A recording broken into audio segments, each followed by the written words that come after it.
उमरिया जिले में नगरपालिका परिषद पहले चरण में हुए चुनाव के परिणाम सामने आए, जिसमें 3 नगर परिषद में से उमरिया में कांग्रेस को बड़ी बढ़त मिली और 24 वार्डों में 14 वार्डों के साथ अपनी जीत हासिल की। वहीं भाजपा को 9 तो 1 निर्दलीय प्रत्याशी जीता।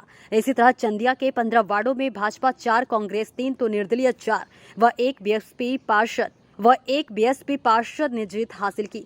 और नौराजाबाद परिषद की बात करें तो भाजपा 7, कांग्रेस 5 व निर्दलीय 3 जीते। उमरिया नगरपालिका का चुनाव दिलचस्प रहा। नगरपालिका परिषद में कांग्रेस ने जीत के कांग्रेस अध्यक्ष व नगरपालिका में अध्यक्ष पद प्रबल दावेदार त्रिभुवन प्रताप सिंह ने कहा कि जनता का जनादेश भ्रष्टाचार के खिलाफ है और लोगों ने हम पर विश्वास जताया है और हम लोगों की हर अपेक्षाओं में खरे उतरेंगे और पूर्व में किए गए भ्रष्टाचार की निष्पक्ष जांच होगी और भ्रष्टाचारियों को सजा दिलाने का काम करेंगे। जिला निर्वाचन अधिकारी संजय श्रीवास्तव के द्वारा जीते हुए प्रत्याशियों को जीत का प्रमाण पत्र दिए और फिर कांग्रेस ने बड़े उत्साह के साथ बड़ी संख्या में जीत का जुलूस निकाला। लगभग 8 साल बाद चुनाव हुई है। 14 वार्ड में कांग्रेस ने जीत की है। जीत कहेंगे क्या किन मुद्दों पर कांग्रेस सामने आई थी और कांग्रेस को जीत मिली? लगभग 8 सालों से उमरिया के विकास का पहिया रुका हुआ था। उमरिया की जनता भ्रष्टाचार से पीड़ित थी। लगातार उसका परिषद में बैठे लोग शोषण कर रहे थे। उमरिया नगरपालिका लूट का अड्डा बना हुआ था।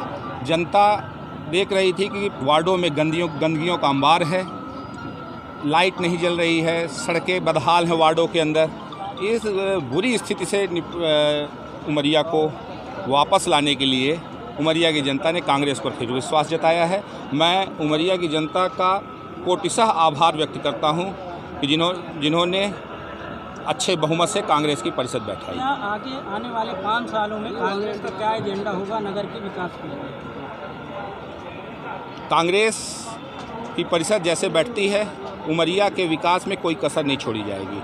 उमरिया के वार्डों के भीतर स्थितियां खराब हैं। सबसे पहले वार्डों के अंदर नाली, सड़क और बिजली जैसे मुद्दों को हम हल करेंगे और मूलभूत सुविधाएं सहज उपलब्ध हो नागरिकों को, इसका पूरा प्रयास किया जाएगा। लगभग 28 करोड़ रुपये जिसको ईओडब्ल्यू ने रजिस्टर्ड किया कि भ्रष्टाचार हुआ है, उस बारे में कांग्रेस की क्या है? जैसे कांग्रेस की परिषद बैठती है, सबसे पहले जो सामाजिक कार्यकर्ताओं ने भ्रष्टाचार का मुद्दा उठाया है उसकी जांच कराई जाएगी और दोषियों पर कड़ी कार्रवाई की जाएगी। जीत थी वो हमारे अपेक्षाओं के अनुरूप रही।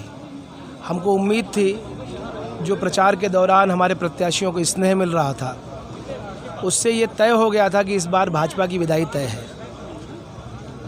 और आगे भी यह जो सिलसिला है वो जारी रहेगा। पंचायतों में हमको बहुमत मिला है। जिला पंचायत में हमारे प्रत्याशी भाजपा से अधिक हैं। जनपदों में हमको बेहतर स्थिति हमारी है और नगरीय निकाय चुनाव में तो और भी ज़्यादा बेहतर स्थिति है।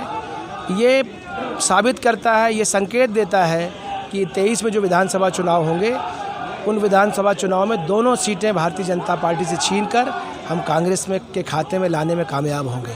प्राथमिकताएं क्या होंगी अभी हमारी प्राथमिकता सदैव से विकास की रही है। उमरिया को जिला बनाने से लेकर उमरिया के समग्र विकास में कांग्रेस का ही योगदान था। भारतीय जनता पार्टी ने तो केवल लूटपाट मचाई। उस लूटपाट का खात्मा हो, लोगों के साथ जो शोषण हो रहा था वो बंद हो और उमरिया विकास की एक नई गति से आगे बढ़े, ये हमारी प्राथमिकता हो। जिस तरीके से पूरे भ्रष्टाचार का आरोप लगे, मैंने पहले भी कहा कि नई परिषद से नगर की भी अपेक्षाएं हैं और कांग्रेस की भी अपेक्षा है कि नई परिषद जिन लोगों ने उमरिया की जनता की गरीब जनता की कमाई का, टैक्स का पैसा लूटा है, उनके खिलाफ कार्रवाई करें। सबसे बड़ी पीड़ा लोगों की ये रहती है कि छोटे से छोटे काम के लिए लोगों से पैसे लिए जाते हैं। उस पर किस तरीके से परिषद आपके काम करेगी? कांग्रेस की परिपाटी रही है, वो हमेशा गरीब तबके की, आदिवासी हरिजनों के पक्ष में, उनके हित में काम करती रही है और यही परिपाटी हमारी आगे भी जारी रहेगी। जिले में सबसे बड़ी समस्या जो आज की डेट में है वो नदी के नाम पे करोड़ों रुपए निकाले गए, उसका काम नहीं हुआ। कैसे इसको आप देखते हैं? देखिए, नदी को जिस प्रकार से ये माना जाता है कि नदी केवल खलेसर घाट और उसके आगे और पीछे केवल खलेसर नदी है, जब तक नदी जिस समय प्रवेश करती है उमरिया शहर में और उमरिया शहर से बाहर निकलती है, इस समूचे पूरे नदी के पैच को जब तक एक विशेष रूप से उसकी एक योजना बनाकर उसके लिए काम नहीं किया जाएगा, तो हमारी ये भी प्राथमिकता रहेगी कि नदी को जहाँ से उमरिया में प्रवेश कर रही है वहाँ से एक विशेष योजना बना के उस पर काम किया जाए। निश्चित रूप से उमरार को अपने पुराने स्वरूप में लाने का प्रयास किया जाएगा।